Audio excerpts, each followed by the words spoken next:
Hack, I'm going to start right away with you. The Wolverines, they had to start holding serve with every big heavyweight bout going forward. That thing went 12 rounds, and they came out on the wrong side of it. What was the biggest thing you took away from this matchup today? Yeah, if I'm Michigan, I think the biggest takeaway is I wouldn't be discouraged. We were talking about it earlier here.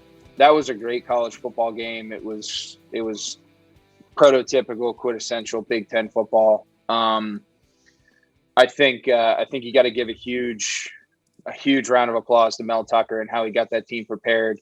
Kenneth Walker obviously showed us exactly why he should have a seat or an opportunity to eventually be in New York towards the end of the year.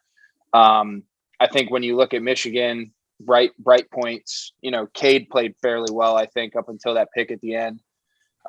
He showed his ability to put himself in some tough situations and be successful and lead his team, which is something that he hadn't had to do all year. So I think it's really going to bode well for Michigan as long as they keep the ship riding the right direction and understand that they still have a lot in front of them, because Michigan State still has Penn State and Ohio State.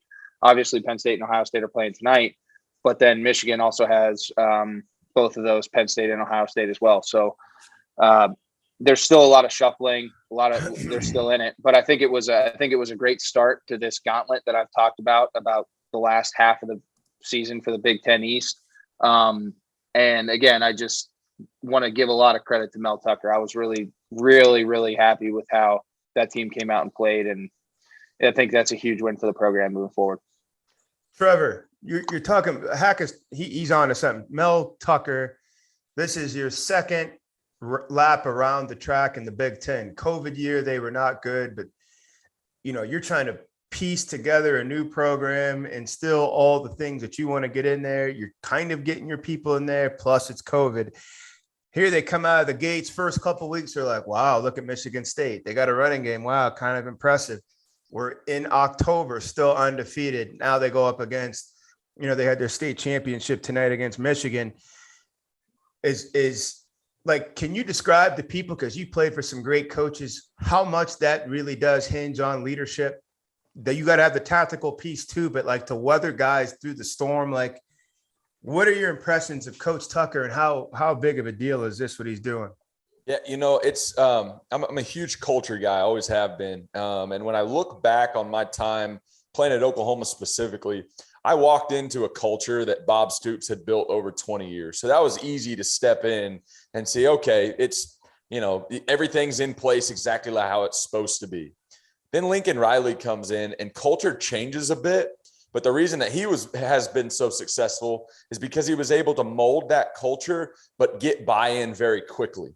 And so I see the exact same thing up there at Michigan State with Mel Tucker. He's found a way to be the leader of that program and get not only his team, but the culture of that fan base to buy in with him very quickly. And obviously it helps when you beat Michigan, the first two times that you play them. As you guys know, when you've got a big rivalry game, it is always important, not only on your calendar and in your pregame or in your preseason kind of a checklist of who we want to win, right? Are things to do to be successful, but also just as a program. The Michigan State faithful want to win that game. The fact that they've done that now 2 years in a row and won all the games prior to that, he's becoming a god, there in East Lansing. And he's setting himself up with a beautiful foundation to have buy-in from not only his team, like I said, but the Michigan State faithful.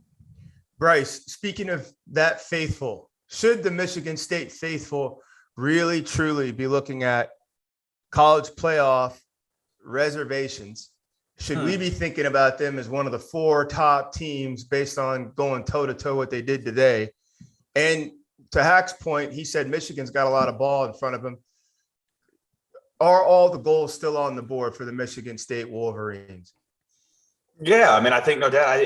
And I think when you watch a lot of games today, a lot of the guys had their first two out as Michigan State, Oregon, to some degree, some kind of throw into that. But you mentioned that they do have their best ball in front of them because they go to Ohio State and then they host Penn State to end of the year. So right now with them being 8-0 and you're seeing guys drop out, like flies in top 25 every week. So they have what, in terms of coming to a head of the momentum, big win today against a rival and this whole environment. I wasn't really privy to the little brother thing until this morning, which was pretty fun to watch. That tradition means a lot, I would assume. Go ahead, Hack. The funny thing is I think everyone was talking about Michigan State being the little brother, but up until this point, I think they won 9 out of the last 13, and now they're 10 out of the last 14 after today, which is, they've done a great job. I know they had a couple down years, but. No, I agree. So it's back to again, Big Ten football running through Michigan, and we were talking about it, the first couple of weeks, into the season, that man, Michigan is a state to not mess around with. So I think they 100% have a right to sit there and they control their own destiny for sure. Hey, we just got a couple of questions. Bryce, I agree with you 100%. We got a couple of questions here. First, John C. from New Mexico for Christian Hackenberg. Is Walker the number 1 running back in the country? Yeah, so it's funny. Bryce is shaking his head because he's all on Bijan. But I'll tell you what, man.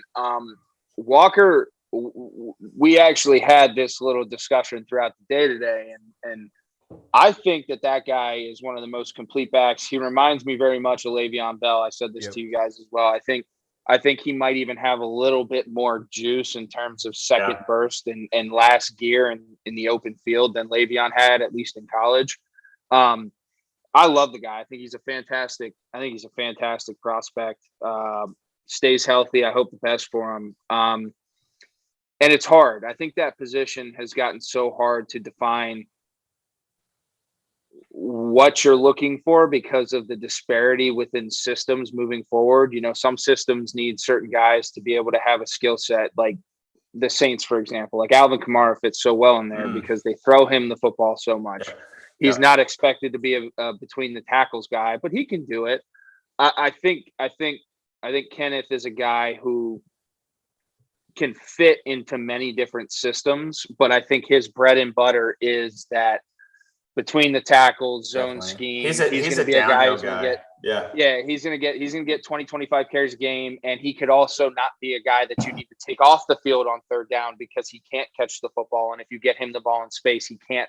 It's not like he can't do those things as well. So I think he's a very well-rounded prospect, and I think there is an argument for him as the top back in the country, just because of what he's put on tape so far. I've been really impressed with him. I love watching him play.